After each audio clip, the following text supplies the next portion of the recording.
Bonjour, dans une première vidéo, je vous ai parlé de la problématique de la date du déluge. À mon sens, il n'est pas du tout évident, en se basant sur le texte biblique, de connaître ne serait-ce que le siècle de cette catastrophe qui aurait touché l'ensemble de notre planète. Les théologiens judéo-chrétiens se disputent sur cette question.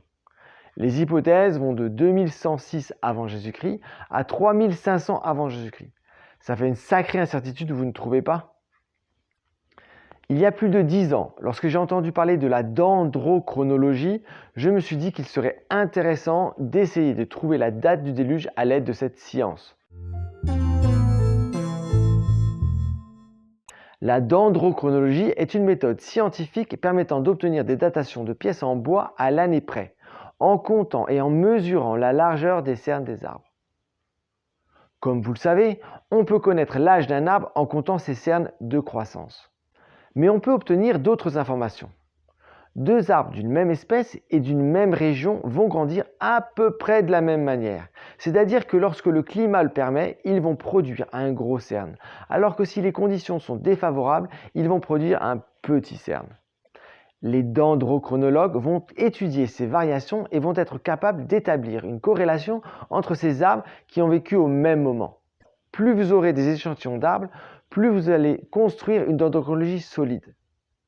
Cette science permet de dater toutes sortes de constructions en bois, telles que des maisons, des instruments de musique ou même des villages préhistoriques. Elle a été éprouvée et est facilement vérifiable. Si votre échantillon comporte encore de l'écorce, il est même possible de savoir l'année exacte où l'arbre a été abattu. Il existe actuellement 17 dendrochronologies publiées dans le monde qui couvrent plusieurs milliers d'années. 11 sont basées sur des restes de bois secs et morts provenant d'environnements montagneux et 6 sont basées sur des arbres conservés en milieu humide comme des tourbières, des gravières ou au fond de lacs. Je vous propose de voyager un peu et d'aller au Chili. Une équipe universitaire a pu élaborer une dendrochronologie de cyprès de Patagonie de plus de 5680 ans. Ces cyprès peuvent vivre jusqu'à 2000 ans. Toutes les lignes de ce graphique représentent des arbres qui ont pu être corrélés les uns avec les autres. Chaque groupement de lignes représente des arbres qui ont été récoltés dans une région précise. Par exemple, 88 échantillons viennent de la région de Patamé située ici. Ces arbres ont poussé dans la cordillère des Andes entre 700 et 1010 mètres d'altitude. Dans le cas de ce groupement d'arbres, ils ont été retrouvés dans des cendres volcaniques, ce qui a permis leur conservation. C'est la plus longue dendrochronologie de l'hémisphère sud. Allez, je vous emmène ailleurs, en Allemagne du Nord, dans un environnement complètement différent. Il faut savoir qu'à proximité de la mer du Nord se trouvent de nombreuses tourbières. Dans celles-ci, les chercheurs ont trouvé des chênes et des pins qui ont pu être corrélés les uns avec les autres, ce qui a permis d'élaborer d'immenses dendrochronologies. Chaque ligne de ce graphique représente un arbre. D'autres dendrochronologies ont été faites aux quatre coins du monde, comme celle du pin Bristlecone, s'étendant sur 8683 ans. Ces arbres peuvent vivre plus de 5000 ans à une altitude de plus de 3000 mètres. Je pourrais vous parler du mélèze de Sibérie, mais aussi du genévrier Kilian de l'Himalaya. La dendrochronologie a un lien très étroit avec les datations de carbone 14. Je vous explique. Le carbone 14 est un isotope du carbone 12, c'est-à-dire qu'il est légèrement différent du carbone 12. Son noyau est composé de 8 neutrons et de 6 protons, alors que le carbone 12 possède 6 neutrons et 6 protons.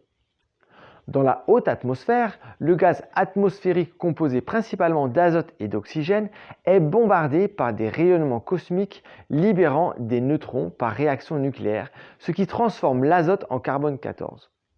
Le carbone 14 est alors absorbé par les plantes sous forme de dioxyde de carbone et les animaux l'ingèrent lorsqu'ils mangent ces plantes. Le carbone 14 est radioactif, c'est-à-dire que lorsqu'un organisme meurt, le taux de carbone 14 par rapport au taux de carbone 12 va décroître. Au bout de 5730 ans, ce taux aura baissé de moitié et 5730 ans plus tard, il aura encore baissé de moitié et ainsi de suite. Le problème est que le taux de carbone 14 varie dans l'atmosphère car le rayonnement cosmique n'est pas le même tout le temps.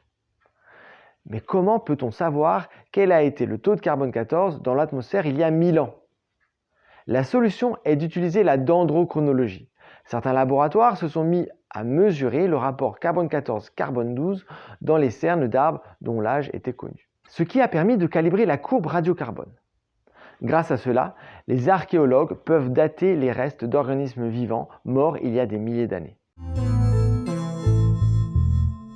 De nombreux chercheurs du monde créationniste, Terre Jeune, considèrent la dendrochronologie comme une science non fiable. Ils utilisent le fait que dans certaines conditions, certains arbres peuvent produire plusieurs cernes par an. C'est un phénomène qui existe, qui est étudié et maîtrisé, mais tous ces arguments ne semblent pas les convaincre.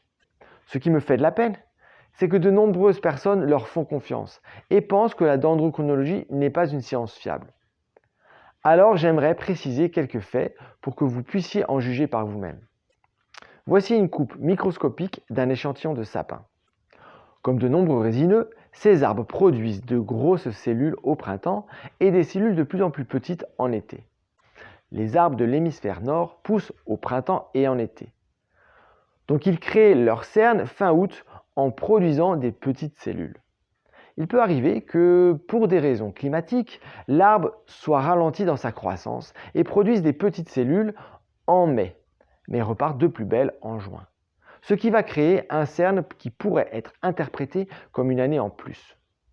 Mais pour les feuillus, c'est complètement différent. Voici une coupe transversale d'un échantillon de chêne.